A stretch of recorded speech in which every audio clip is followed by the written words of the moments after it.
সব প্রবাসী Bangladeshi voter postal ব্যালটের মাধ্যমে ভোট দেওয়ার জন্য 18 ডিসেম্বর পর্যন্ত নিবন্ধন করতে পারবেন। এর আগে নিবন্ধনের জন্য অঞ্চলভেদে সময়সীমা আলাদা ছিল।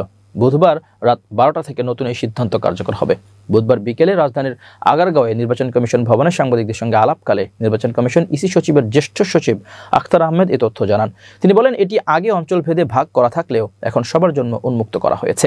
এটি আজ রাত 12টায় উন্মুক্ত করা হবে। ফলে বিশ্বের যে কোনো অঞ্চল থেকে প্রবাসী বাংলাদেশি ভোটাররা আগামী 18 ডিসেম্বর পর্যন্ত নিবন্ধন করতে পারবেন। পোস্টাল ব্যালটে নিবন্ধনের জন্য এখন আর কোনো অঞ্চলভেদে পৃথক সময়সীমা থাকছে না। উল্লেখ করে আখতার আহমেদ বলেন, 5 দিন করে ওই লিমিটেশন আর থাকছে না, এখন ওপেন, যে কেউ যে কোনো জায়গা থেকে করতে পারেন। নিবন্ধনের ক্ষেত্রে প্রবাসীদের যেসব সমস্যার সম্মুখীন হতে হচ্ছে তা সমাধানে কমিশন কাজ করছে বলেও জানান তিনি। এছাড়া আগামী শনিবার সকাল 8টা থেকে দুপুর 12টা পর্যন্ত রাজধানীর শেরেবাংলা নগর সরকারি বালিকা উচ্চ বিদ্যালয়ে মক ভোটিং আয়োজনের কথাও জানান ইসির এই জ্যেষ্ঠ সচিব। তিনি বলেন, আমরা আগামী শনিবার সকাল 8টা থেকে 12টা পর্যন্ত শেরেবাংলা নগর সরকারি বালিকা উচ্চ বিদ্যালয়ে মক ভোটিং রিহার্সাল করব। যেহেতু জাতীয় সংসদের নির্বাচন এবং গণভোট দুটি একসঙ্গে হচ্ছে, কাজেই আমরা আমাদের অভিজ্ঞতাকে আরেকটু ঝালাই করে নিতে চাই।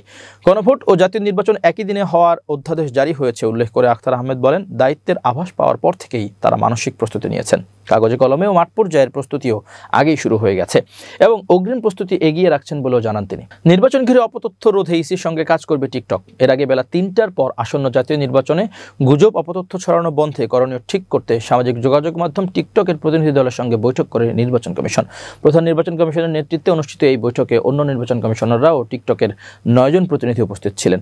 আগারগাঁওয়ে নির্বাচন কমিশন সম্মেলন কক্ষে a conversion with TikTok on election integrity শীর্ষক এই বৈঠক অনুষ্ঠিত হয়। বৈঠক শেষে টিকটকের সাউথ এশিয়ার পাবলিক পলিসি ও গভর্নমেন্ট রিলেশনস হেড ফেরদৌস মুত্তাকিম সাংবাদিকদের বলেন, আজ আমাদের উদ্দেশ্য ছিল বাংলাদেশে নির্বাচন কমিশনকে আশ্বস্ত করা যে আমাদের প্ল্যাটফর্ম নির্বাচনে বিভ্রান্তিমূলক তথ্য ছড়ানো বা নির্বাচনকে প্রভাবিত করার জন্য ব্যবহার করা হবে না। আমাদের একটি বড় দল রয়েছে।